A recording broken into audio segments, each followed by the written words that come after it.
हल्का शाहबाद से जेजेपी नेता जीत सिंह ने गोल्डन किरण न्यूज से हुई विशेष वार्ता में बताया कि वे शाहबाद विधानसभा से तैयारी कर रहे हैं। उन्होंने बताया कि वे हल्का शाहबाद के कई गांवों का दौरा कर चुके हैं, जहां उन्हें जनता का भरपूर सहयोग मिल रहा है। जीत सिंह ने कहा कि 22 तारीख को रोहतक में होने वाली रैली रिकॉर्ड तोड़ रैली होगी। सभी गांव में अब जाके भी लोगों से मिल रहे हैं, तो क्या कुछ जनता का रुझान है जेजेपी पार्टी की?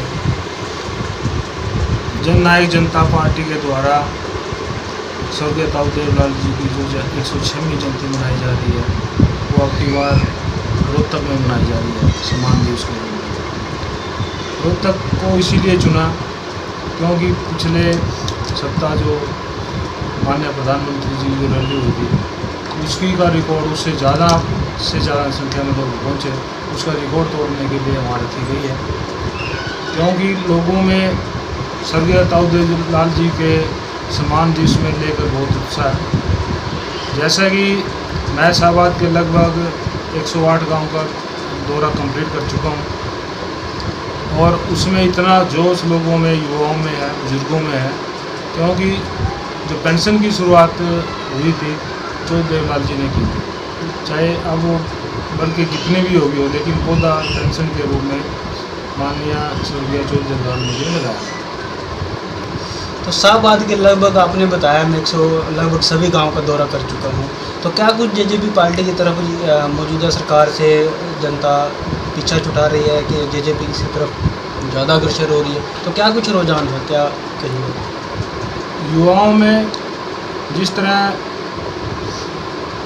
भाई दुष्यंत चौटाला जी का क्रेज है, उसी क्रेज को युवाओं जैसे उन्होंने कहा है कि भी हम 75% जो प्राइवेट सेक्टर में युवाओं को रोज़गार देंगे, और पेंशन के रूप में हमारी माताएं जो 55 वर्ष पूरा कर चुकी हैं और हमारे बुजुर्ग जो 58 वर्ष पूरा कर चुके हैं, दुष्यंत जी की सोच है कि भी उनकी 55 और 58 की एज में उनको पेंशन बांधी जाए।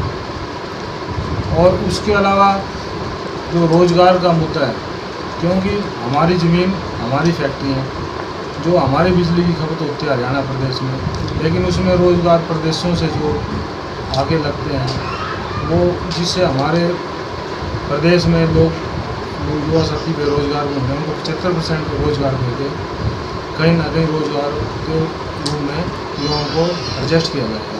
सर, आपको लगभग गांव में जाते हो, तो कितना विकास हुआ है गांव का, शहर का, कि क्या कुछ अब तक? अगर विकास की बात की जाए तो विकास तो धरातल पे तो नज़र आ नहीं रहा है।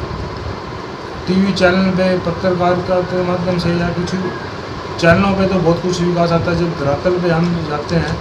अगर मैं पार्टिकुलर शाहबाद की बात करूं, शाहबाद में एक ऐसा अच्छा इंस्टीट्यूशन होना चाहिए था।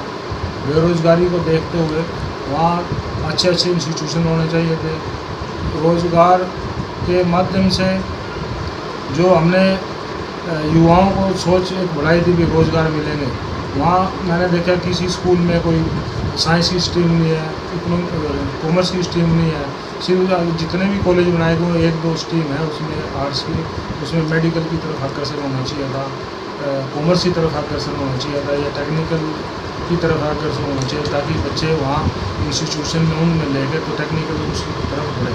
हम बात करें सर टिकटों की, अभी तो 4 सीट अभी नहीं लगी, और आपकी पार्टी ने 7 टिकटें अभी भी डिक्लेयर कर चुकी हैं, तो क्या कुछ और किसी पार्टी ने अभी तक कुछ नहीं डिक्लेयर किया, ना कुछ इशारा किया, तो इसके बारे में क्या? बात दुष्यंत चौटाला जी अग्रणी सोच को लेकर चलते हैं, वो हरियाणा को पूरे अग्रणीय रखना चाहते हैं। उसी सोच को लेकर अग्रणीय जब हमारे श्राद्ध से पहले जो 7 टिकटें की शुरुआत की गई है, निश्चित तौर पर